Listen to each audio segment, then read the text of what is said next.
Bombay highway పైన ఉన్న త్రిపులార్కు 30 minutes ప్రయాణ సమీపంలో సంగారెడ్డి, సదాశివపేట, జహీరాబాద్, బీదర్ సిటీస్కు దగ్గరలో 12,000 ఎకరాలలో 1,500 పరిశ్రమలతో 2 lakhs ఎంప్లాయ్మెంట్తో రాబోతున్న నిమ్స్కు చేరువలో సెలబ్రిటీ గ్రూప్ డెవలప్ చేసిన నివాస స్థలాలపై అతి తక్కువ పెట్టుబడి, కొద్ది కాలంలోనే అధిక రాబడి. వివరాలకు 8498010609. వేకప్ ఇండియా .tv ప్రేక్షకులకు నమస్కారం. మాటలకందని మహా విషాదం. ఒడిశాలోని బాలాసోర్ సమీపంలో శుక్రవారం రాత్రి 7 గంటల ప్రాంతంలో ఘోర రైలు ప్రమాదం జరిగింది. 2016-17 సంవత్సరం తర్వాత జరిగిన అతి పెద్ద రైలు ప్రమాదం ఇదే. గత 7 ఏళ్లగా రైలు ప్రమాదాలు నిలిచిపోయాయి. అయితే ఈ ప్రమాదం రైల్వే భద్రతా కవచ్ పథకంపై కొన్ని ప్రశ్నలను లేవనెత్తుతోంది అని చెప్పి కమ్యూనిస్టు మేధావులు అప్పుడే మాట్లాడడం ప్రారంభించారు. అయితే షాలిమార్ చెన్నై కోరమండల్ ఎక్స్ప్రెస్ ఆగి ఉన్న గూడ్స్ రైలును ఢీకొంది.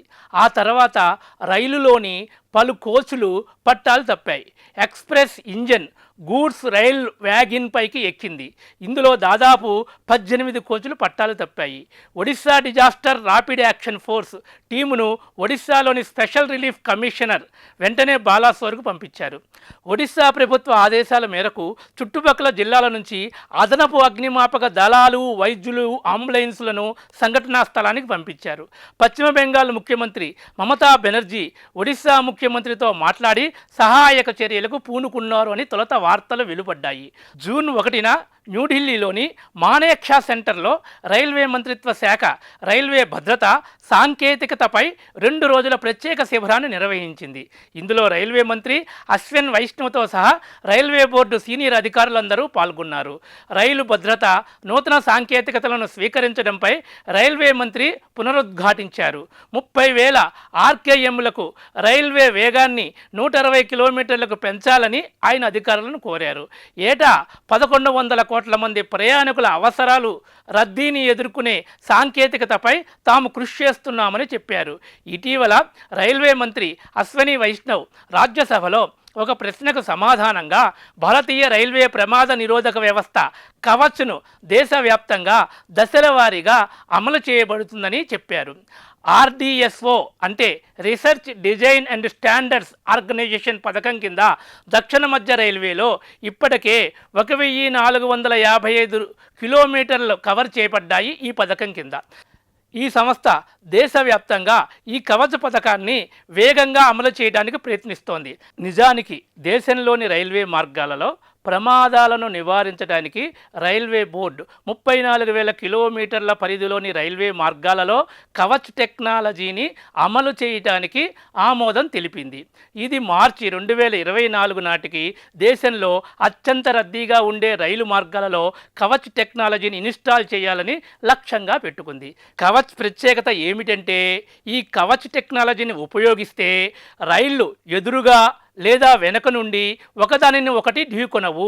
ఇలాంటి పరిస్థితులలో కవచ్ ఆటోమేటిక్గా రైలును వెనక్కి తీసుకువెళ్తుంది.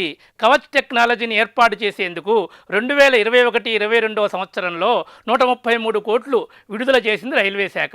2022-23లో కవచ స్థాపన కోసం 272.30 కోట్లు ప్రత్యేక బడ్జెట్ కింద కేటాయించబడింది.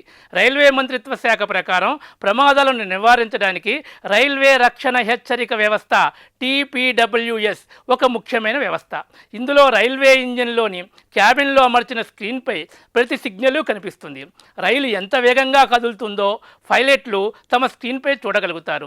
దట్టమైన పొగమంచు, వర్షము లేదా ఇతర కారణాల వల్ల వాతావరణం బాగోలేకపోయినా రైలు వేగం నెమ్మదిస్తుంది. అయితే 2023-24 ఆర్థిక సంవత్సరంలో ప్రారంభమైన ఈ ప్రాజెక్టు ఇప్పుడే పూర్తి అవుతుందా అంటే పూర్తి కాదు. అయితే ఈ ప్రమాదం సాంకేతిక వైఫల్యంతో చోటు చేసుకుందా లేక మానవ తప్పిదమా? ఈ రెండూ కాకుండా మరో కుట్ర కోణం ఏమైనా ఉన్నదా అన్నది కూడా తెలియాల్సి ఉంది.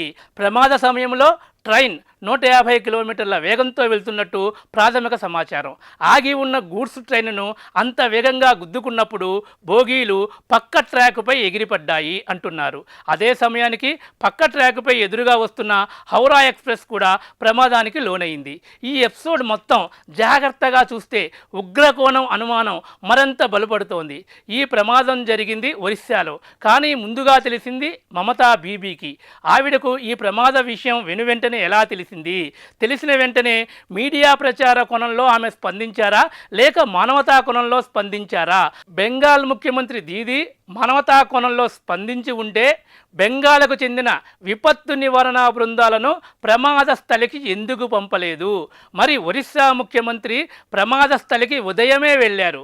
దేశ ప్రధాని మోడీ కూడా ప్రమాద స్థలిని సందర్శించారు. గూడ్స్ రైలు ఆగి ఉన్న లూప్ లైన్లోకి కావాలనే కోరమండల్ ఎక్స్ప్రెస్ లైన్ను మార్చినట్లు తెలియవస్తోంది. ఈ ప్రమాదానికి రైల్వే శాఖలోని కమ్యూనిస్టు ఉద్యోగ సంఘాలకు చెందిన కొంతమంది ఉద్యోగుల భాగస్వామ్యం ఉన్నట్లు కూడా అనుమానాలు తలెత్తుతున్నాయి.